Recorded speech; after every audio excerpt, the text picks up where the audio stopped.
All right, everybody, welcome. This is another episode. Just trying to keep it going, actually. Nothing, nothing in particular. I'm like looking at the camera, like with the view, and like I wear this shirt just because I like the way it feels, but like my tits are like fucking out here, huh? Like my fucking chi-chis are like there's something to look at. um, um, I mean, I did go through that phase, right? I mean, I think I'm probably still going through that phase. I'm going through the I'm going through the same phase that my dad went through. Pretty sure that's what it is. Because my uh ever since I started kind of lifting weights when I was younger, like I just constantly wanted to wear like a tighter shirt just because it accentuates the muscles, that kind of thing. And uh it's going on, what are we now? 2024. Uh It's been going out on for about 26 years. the I think the thing that makes it actually kind of funnier is is my dad. Um, my dad used to wear little Daisy Dukes to teach us baseball, or when he was our baseball coach, like little tiny little Daisy Dukes, and uh, it was absolutely always in the crowd in the comments, and all the guys would roast my dad. All the other dads would roast my dad, and they'd talk to my mother, and mom would just be like, he just likes them. He thinks they're comfortable. All the guys would just roast him, be like, oh, look at him. He looks so gay. He looks like a homo. Ha ha ha. Look at he's looking like a girl. Talking all this shit. All the ladies though, all the moms, they'd be like, oh, he has nice legs.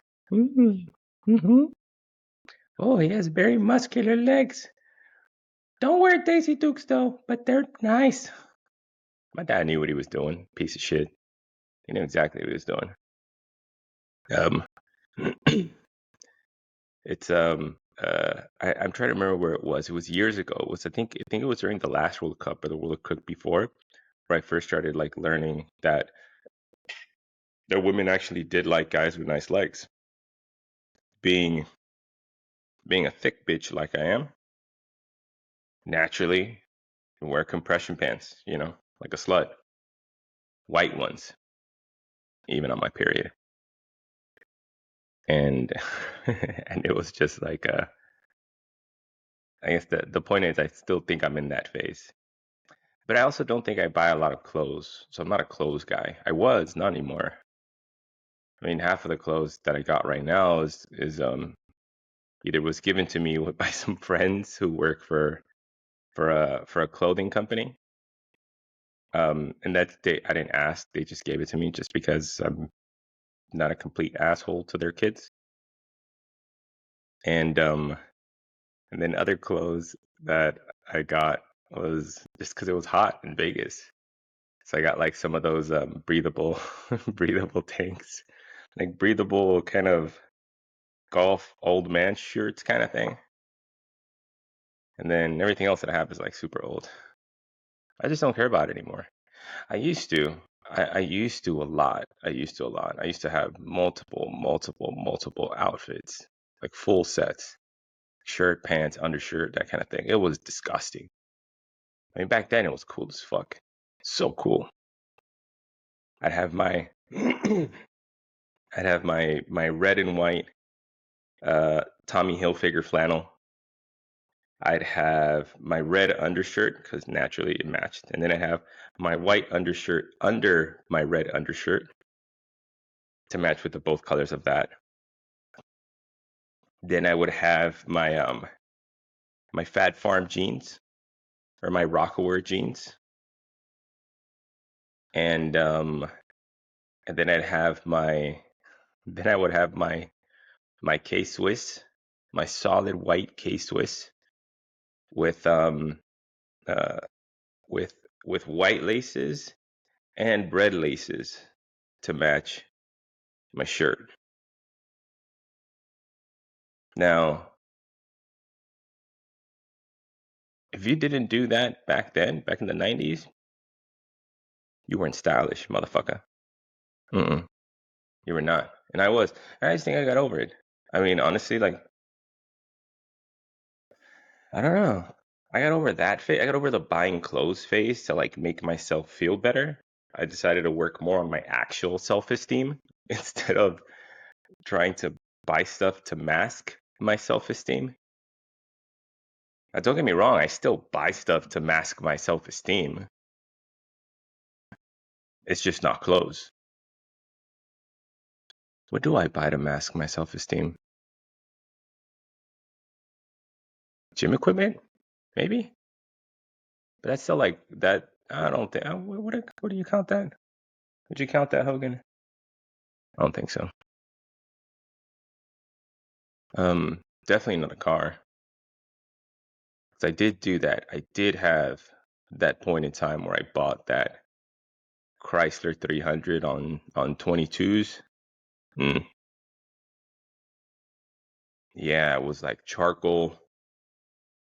It was, and it had the big old chrome rims. And I remember I got it because A, I thought the car was gorgeous. It was absolutely beautiful. But then B, I got it because there was a Cat Williams stand-up special where he's like, oh, have you seen one of those? He goes, those are nice. He goes, and you tell yourself, I got it because it looks like a Phantom. He goes, yeah, you're rolling down the street in the hood, kind of next to your homies, and you think you got a Phantom. They think you got a Phantom. They're like, ooh, it kind of looks like a Phantom. And then an actual Phantom rolls up, and you're like, oh shit, I don't want to be on this block no more. But I thought it was nice. I thought it was real nice. It was like my first fancy car. That was yeah, I'd say that was my first car that I got that I think the only one actually. Yeah, probably the only car that I got that wasn't for me. That was a car that I got because how old was I? This is 2000 because 20 or was it 2000? I don't know. Because 23-year-old, 24-year-old Al wanted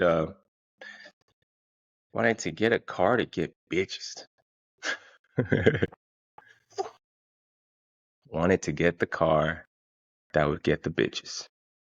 That car definitely got a lot of looks, and you know, I had the limo tint, of course. So it got a lot of looks. It got a lot of people staring at it and stuff like that.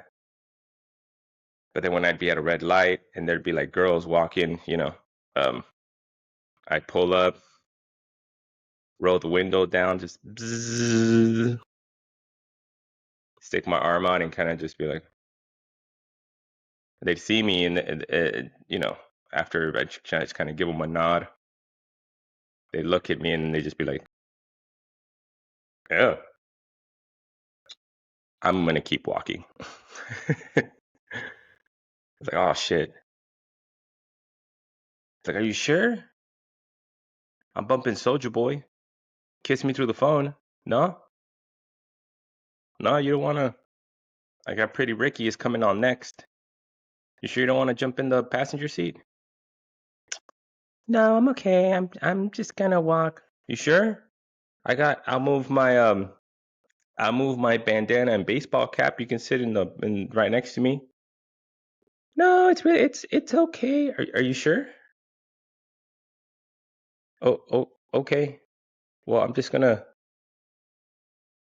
I'm just gonna go. Yeah, thanks. Yeah, that's typically what happened. Typically what happened. Um, Aside from that, I never really got a car for anybody else. Yeah, the other ones that I got for myself. Now I'm trying to think of like what do I mask my insecurity with? What do I buy that I mask my insecurity with? I know I know I love gadgets. Like I love little gizmos and gadgets and shit. And I that's something I've just always had. Like I've always just been fascinated with tech stuff, just little updated tech this or updated tech that, or whatever the case may be. I have a 3D printer. I at one point had three of them. I sold two of them. I have one left, but like that's kind of crazy, right? I got that one computer hub that everybody gets at work. You know that when you work in a corporate office, they have it, but they don't let you take it home because it's really expensive. I bought one of those because I just thought it was cool, and I got tired of, trying to steal the one from work.